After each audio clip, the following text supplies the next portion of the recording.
yung gustong mag-explore sa nature, ngunit tinatamad maglakad papunta sa mga malalayong lugar? Idagdag mo na ito sa bucket list mo. Dito, you are closer to nature pero hindi na kailangan maglakad ng mahaba. Mag-disconnect muna tayo sa maingay at magulo na syudad. Tara na sa Igbulawan Nature Farm. Ang Igbulawan Nature Farm ay matatagpuan sa Barangay Kataan, San Joaquin, Iloilo. Madadaanan ang nasabing barangay sa Coastal Road from San Joaquin, Iloilo, papunta sa Aninii, Antique. Sa mismong sentro ng barangay, mayroong intersection. At mula rito, mga nasa 3 minuto lang ang drive papunta sa mismong farm. Kung walang dalang sariling sasakyan, mayroon din namang habal-habal papasok sa Igbulawan.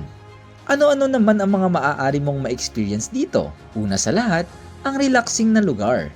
Masasarap na pagkain sa kanilang karan-an with this view. At syempre, ang buong farm ay Instagrammable dahil halos lahat ng sulok, goods na goods for photo ops.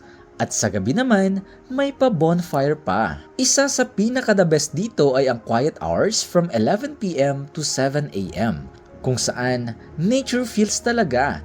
Siguradong matatanggal lahat ng iyong stress. Dapat kung pupunta ka sa Igbulawan ay lubos-lubusin mo na. Pwedeng-pwede kang mag-overnight dahil mayroon silang mga sapiw for rent. Depende na rin sa inyong budget. Kung medyo RK ka, itong sapiw with pool ang bagay sa'yo. Okay, so this is the pool.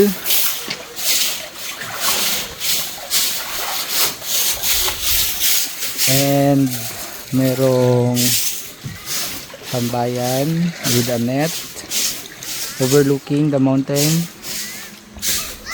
Meron pang upuan dito and yan sa loob. Papasok tayo dito sa loob. Yan, nililinis nila kasi kakalabas lang ng nag-rent.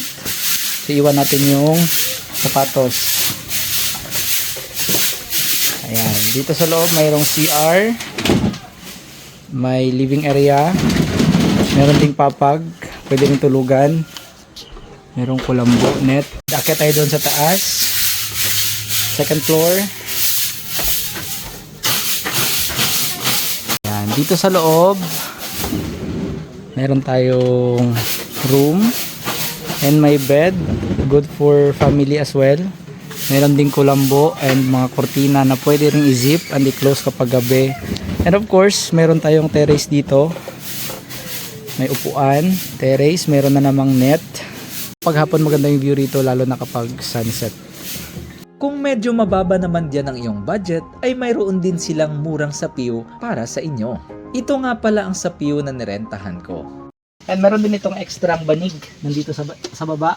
Nandito sa ilalim. Ayan, i-zip pababa. I-close natin pag gabi. And then meron tayong net dito. Ayan, pwede kang tumambay dito. And kung tatahimik lang ako, yung maririnig mo ay tunog ng ilog. Bukod dito, mayroon pa silang isang sapiw kung sakaling medyo short ang budget mo. Ayan, dito sa loob meron tayong of course duyan.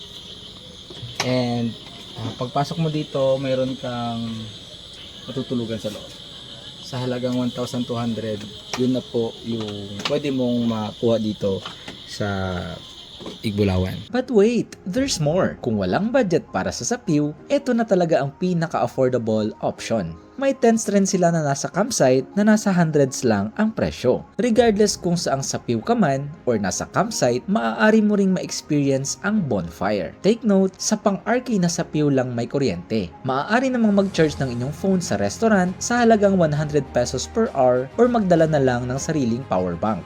Sabi ko nga kanina, Instagrammable ang lugar. Dito, maganda ang tanawin during sunset at syempre, maganda rin kapag umaga. Dito, disconnected ka sa magulong mundo. Walang wifi, walang signal, kayo-kayo lang ang mag-uusap. Ang lugar na ito ay suited para sa magbabarkada, pamilya, magjowa, or even solo travelers. O siya, ang dami ko nang nasabi at ipinakita. Hindi ko nasasabihin at ipapakita ang lahat para may matira pa sa inyo to discover. Usapang budget naman tayo. Ipagpalagay na natin na mamamalagi kayo ng 24 hours. Kung sa high-end sapiw kayo mamamalagi, goods na sa 7 to 8K at kung medyo marami kayong kakainin, natin, gawin na nating 10k or more. Pag nasa mid-range sa pew naman kayo, nasa 3 to 5k. At kung sa tent naman kayo magre-rent, goods na rin below 3k. Hindi naman mahalaga kung anong sa pew or nasa tent kayo. Ang mahalaga, kasama mo ang bebe mo.